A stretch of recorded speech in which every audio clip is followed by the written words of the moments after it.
Okay, now a quick recap of some more level 1 stuff. This is section 4 in the curriculum. Let's say that you value an option free bond with 4 years to maturity. So this is option free. This is the coupon rate. How would you do this? If you are given for that particular bond, that issuer has issued a bond with 1 year maturity, and that's the YTM, that's the market price. For that same issuer, they have issued a 2-year bond, that's the YTM, that's the current market price. So to come up with the arbitrage free price of the bond, what will you do?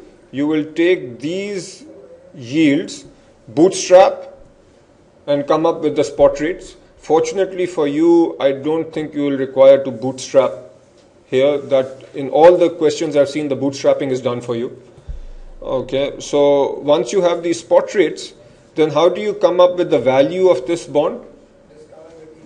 Yeah, you take each, it's a 6.5%, so you take each cash flow and discount the 1 year cash flow at the 1 year spot rate, the 2 year cash flow at the 2 year spot rate, and so on, and come up with a value of the bond equal to 104.643.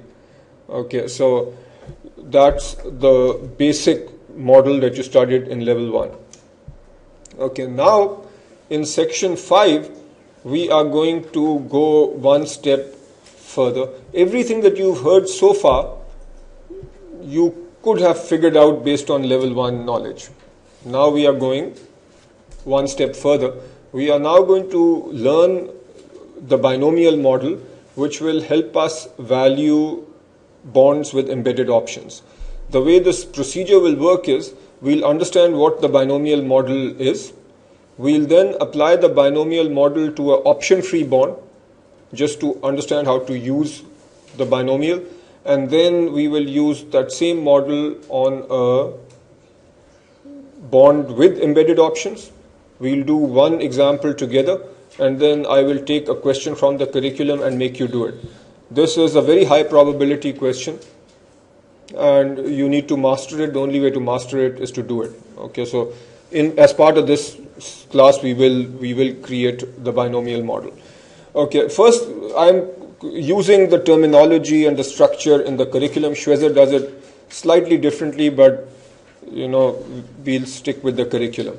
The point here is this: the whole concept with the binomial model is that interest rates are volatile. You know what the current interest rate is. So this node over here stands for the root node. This is now. Do you know what the interest rate is now? Obviously do. So that interest rate at time 0, which is now, is R0. Okay, and N stands for the root node.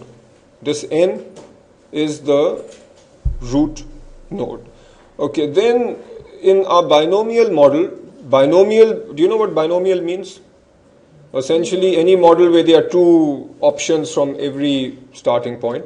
So there are two possible values for the interest rate at the end of the period, or after one period.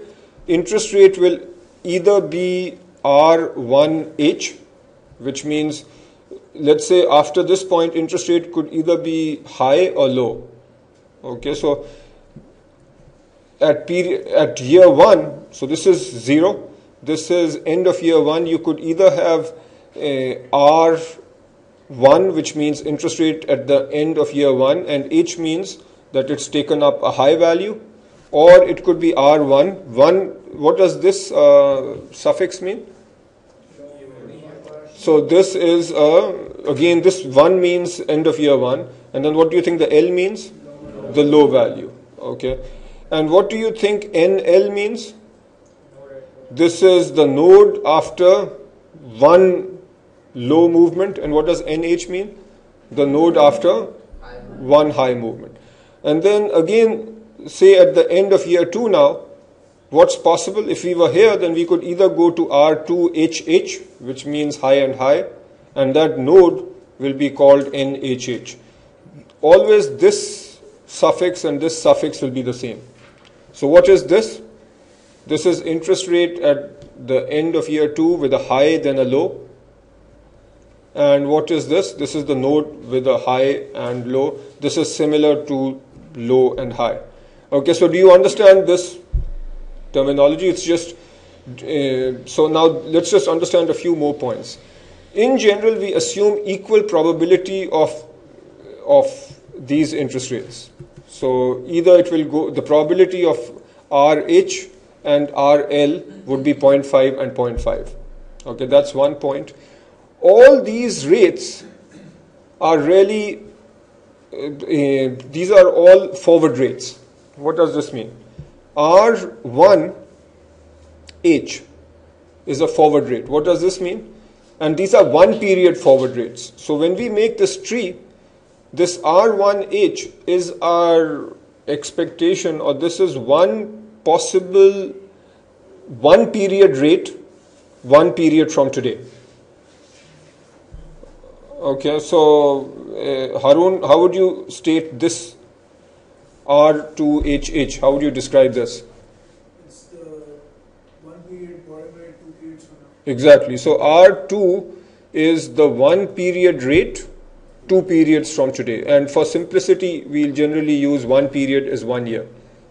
Okay, so does this statement make sense that what we are looking at is a series of forward rates?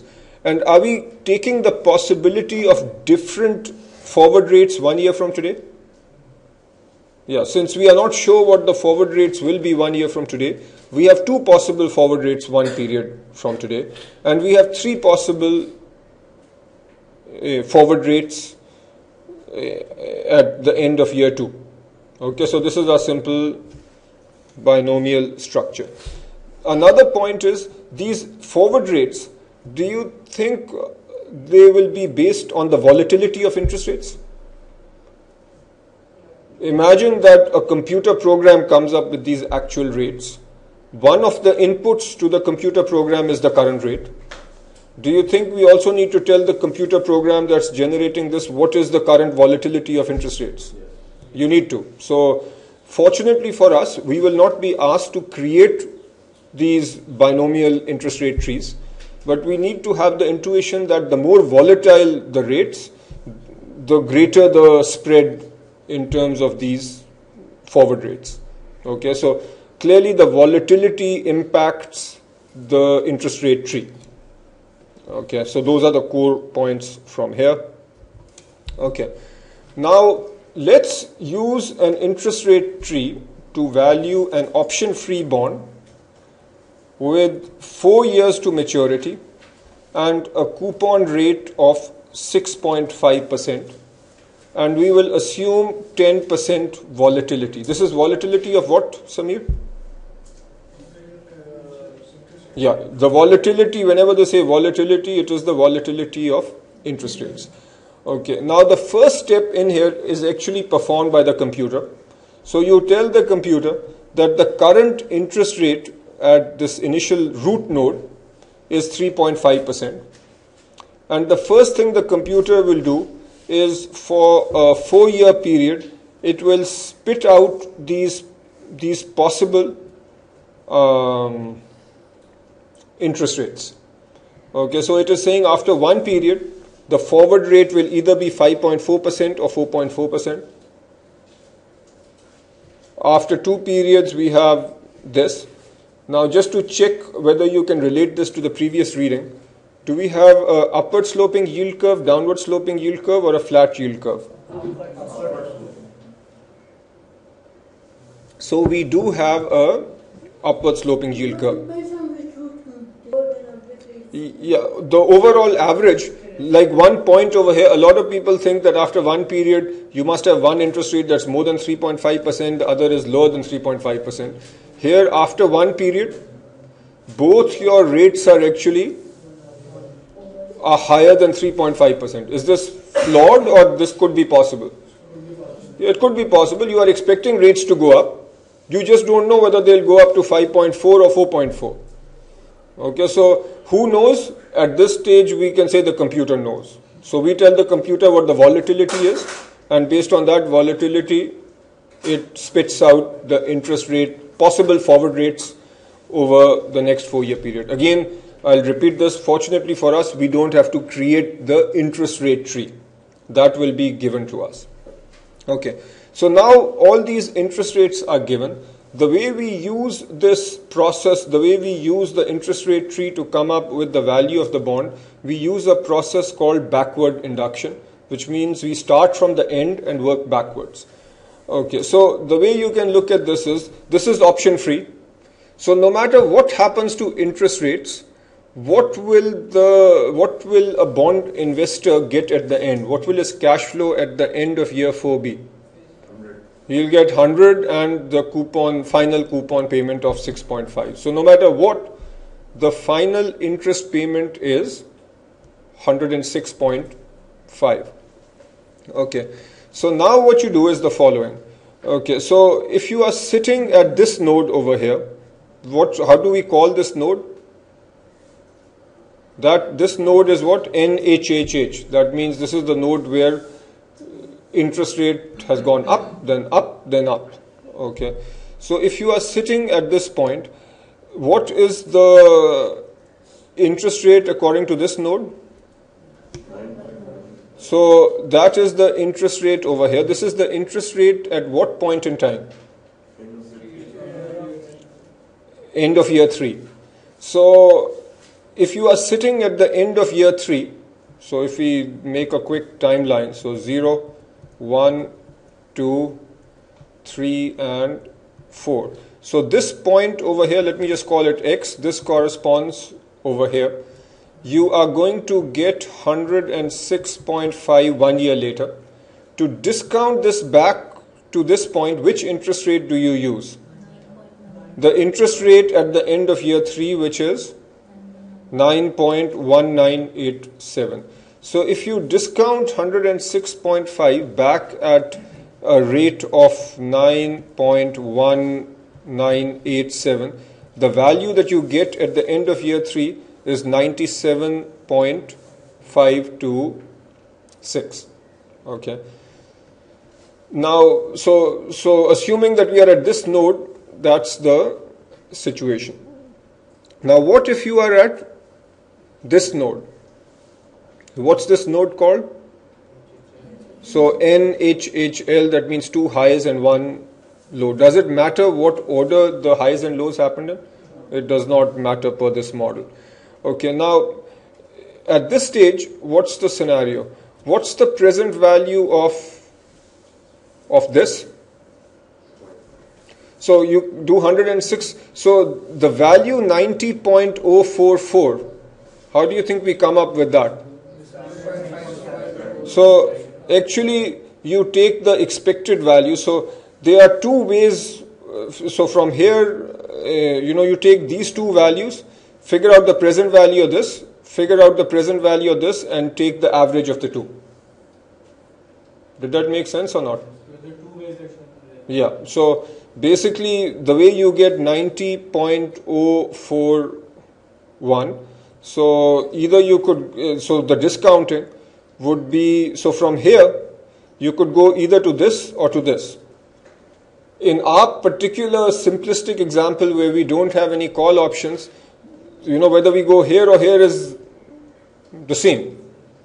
So the way you can get, but if if later on you are at this point and there is a 0.5 probability that you are at 105 and a 0.5 probability that you are at say 103, then how will you come up with this value? You will discount both and take their average, and we'll see examples of that. But in this particular case, how do you come up with the 90.014? It is 106.5 discounted at what rate? 7.53. Okay, so that will give you 99.07. And then how do you come up with the 100? How come these numbers are going up? Yeah, because as you come down the nodes, the interest rates are going down and hence the present values are becoming higher. So so even if you are over here, whether you discount this back or this back, you will get 103. and so on. So how do you get the 101? So it would be 106.5 discounted back at, so discounted back at 5.0483. Then do I need to do this, or do you get the drift here? So you do the same backwards, backwards, backwards, and if you really feel diligent about this, you can go home and try this. You work all the way back and you will get a price of 104.643, which is, if you recall, the same number that we got when we did this old-fashioned way. Okay, so what's a logical question that you might ask? Why did this? Yeah. So why go through this long-winded exercise when we can simply discount every cash flow at the spot rate? So does any bright person in here have a response to that? It's used for option. Yeah, because this was just a learning experience. Okay, this is not useful. If you have a option-free bond, you would not do this. We only did this to understand the binomial process, which I don't know whether you understood or not, but we'll find out. Okay. Okay, so now this is where the binomial process becomes useful. Okay. Now, again, the interest rate tree, so pay careful attention here. This is Exhibit 8 in the curriculum. What are we doing now? Understand the problem. How is this different from the previous slide? Now we are valuing a callable bond with 4 years to maturity, a coupon rate of 6.5%, and callable in 1 year at 100. The assumption about interest rate volatility has not changed. Okay, how is this different from the previous slide? Yeah, the only difference is that this is callable. What else do you need to know? When a bond is callable, what are the two critical pieces of information? Additional. Okay, you are this European American strike price that has nothing to do with embedded options. What you are getting confused with is regular stock options. When you have an embedded option in a bond, the question is what's the call price? And after how many years is this bond callable? Okay, this particular bond is callable after 1 year. Okay, so yeah, not given explicitly over here, but it's callable from 1 year and beyond. And do we need to know what price the issuer can call this at? We are told that it is callable at, oh, actually we are given this information right here. It's callable in 1 year at 100. Okay, now when will the issuer call this bond? When the price is more than 100 or less than 100? More than 100. As in, if you are the issuer, would you pay me, the investor, 100 and get the bond back if the market price of the bond is 105, or if the market price is 95? 105. So if the bond price goes high, that's when you will call the bond. Okay. So if you are thinking hard, you might be thinking about what's going on here. Okay. Now again, look at the interest rates. Assuming that the 10% volatility is the same as what we had on the previous slide, should there be any difference in the forward rates that the computer spits out? No, the interest rates that the computer generates based on an understanding of the interest rate structure, that does not change. Okay. What about if the bond stays on till maturity, what will the cash flows be? They will be the same. Okay, so at least all these notes, notice that when we discounted back 106.5 at 9.1987%, what price did we get? 97.529. If the price is 97.529, will the issuer call the bond? No. Okay, what about this note? How do we get this number? So this is again 106.5 discounted at what rate? 7.5%. Will the issuer call the bond? No. What about over here? If the price is 100.3, will the issuer call the bond?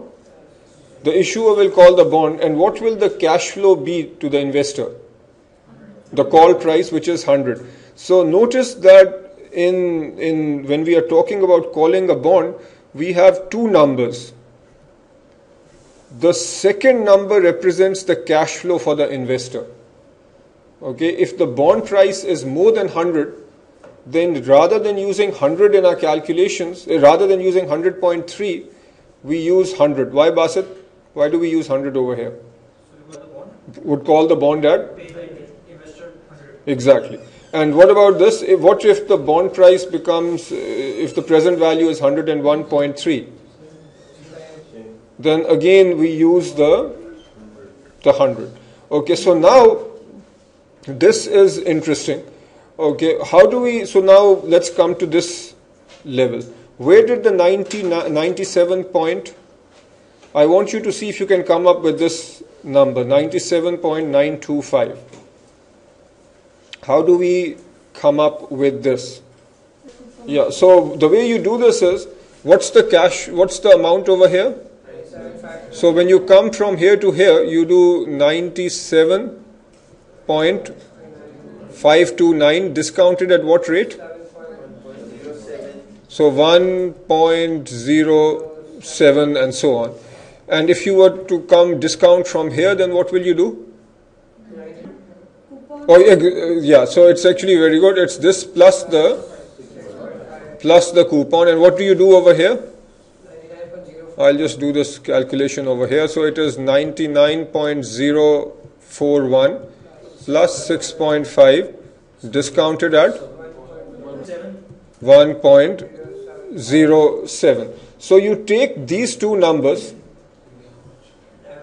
and average them out, and you should get 97.925. This is below 100.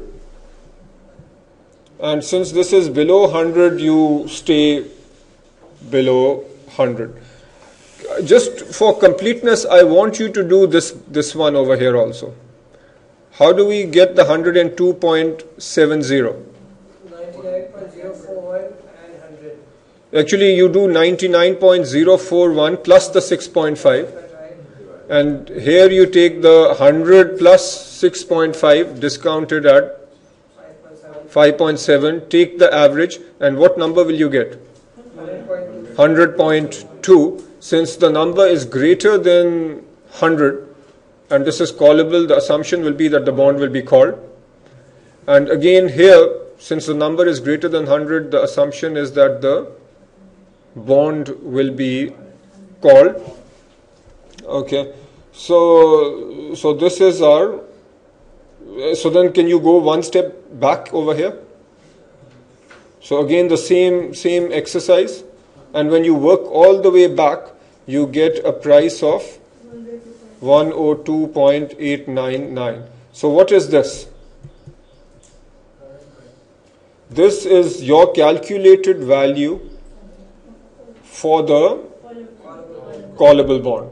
So we have essentially used this binomial interest rate structure, and we have said that using these possible forward rates, whenever the price of the bond is above the call price, then you just change it to 100 and use 100 in your calculations. This was a relatively straightforward exercise. The next exhibit in the curriculum, exhibit I think it's 9 or 10, makes the things computationally more difficult. If you recall, can we have a bond which says it's callable after 1 year at 102, it's callable after 2 years at 101, and so on? It's possible to do, right? So can this same model be used to value a callable bond with multiple calls? The same concept will apply, where if a bond is callable at 102, then you will figure out whether the price at the node is more than 102. If the callable bond is callable after 2 years at 101, then you will just have to figure out whether the top value is more than 101, and then do the same exercise. So even though the curriculum does that, but I think in order to test your understanding, I doubt that the exam will give you something that's more complicated, because more complicated doesn't add to the concept, it just adds to the calculation. And CFA prefers concept over calculation. Okay, so does everybody get this? Okay. I just want to plant a small hook in your head right now. Let's say you invested in this bond. Okay, you have come up with this price of 102.899 based on an assumption, a computer generated assumption about interest rates, forward rates over the next 4 years. Are you sure that these forward rates will hold? No. So are you taking some risk? So when you come up with this number, you've made an assumption that these are the forward rates. It is possible that the forward rates are different from this. It is possible, right? So there is maybe a small risk that you are taking, because you have a pretty nice big interest rate tree, but there is still some assumption, and hence there is some risk. So since there is still some risk that is not accounted for in this model, is it conceivable that the actual market price will be different from what you calculated here? So given that slight additional risk, if you were to take a guess about the market price being either equal to, greater than, or less than 102.899, what would you guess? Given that there is actually a little more risk than is obvious in this calculation, would the market price be slightly more or slightly less than this? So all else equal, if there is actually more risk than is obvious here, then the price should be less. Slightly less, because you've already made a lot of assumptions. So since you've not really factored all the risks into this model, the actual price, you will not be, flabbergasted if the actual price is slightly lower than this. Okay, it would be palatable. Okay. Anyway, just put that somewhere in your brain for now. All right. Okay, now continuing with this exercise, and now we are back to level 1 territory. Okay, the value of a callable bond is equal to the value of an option-free bond minus the value of the call option. I don't know, those of you who studied level 1 with me will remember my pretty pictures. Okay, so if you have the value of a bond and you have different interest rates, for a straight bond, you have something like this, right? Where as interest rate goes up, the value of a bond comes down. Okay, what if you have a callable bond that's callable at, say, 100? Then at very high interest rates, would there be any difference between the value of a callable bond and a straight bond? So let's say in blue, I will draw a callable bond. So at high interest rates, the risk or the chance of being called is very low. So at high interest rates, this blue callable bond will have the same value. But as interest rates start going up, actually let me just make that. So that's the 100 at which the bond is callable. So at low interest rates, the value of the callable bond will never go over 100 because it's callable at 100. So would you buy a bond for 101 if you know that the issuer can call it for 100? What's the most that you would pay for the bond? Yeah, 99.9999. So the limit being 100. Okay, so notice that if the red represents your straight bond, the blue represents your callable bond, the value of a call option, so this distance over here is the value of a call option. It's equal to the value of an option-free bond, which is the red bond, minus the value of a callable bond, which is this point. So at a given interest rate, the value of a call option is the value of an option-free bond minus the value of a callable bond. If you've been following the numbers carefully, when we did our analysis over the last couple of slides, the option-free bond, what was the price of the option-free bond? It was 104.683. Okay. If the call price is 100, which we did on the previous slide, and the value of the callable bond, so the callable bond had a price of how much? 102 at the given interest rate, so it had a price of 102.899. You take a difference of the two and you have 1.744. So what does this represent? Yeah, this 1.744 is the value of the call option. Okay, now again, this is the classic example of what you might get on the exam. A question might give you all this data, and then it might tell you that maybe you underestimated interest rate volatility. What was our estimate of interest rate volatility? Do you recall? So the volatility estimate that we used was 10%. What if we expect economic uncertainty? In economic uncertainty, what will happen to the volatility of interest rates?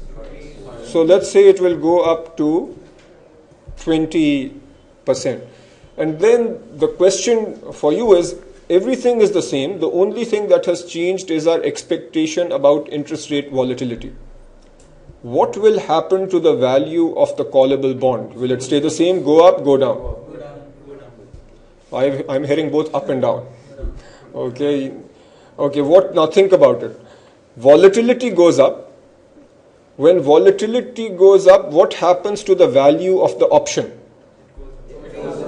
The value of an option is more when volatility is more. Why? Because the chance of making that option useful is more. So with higher volatility, the value of the call option goes up.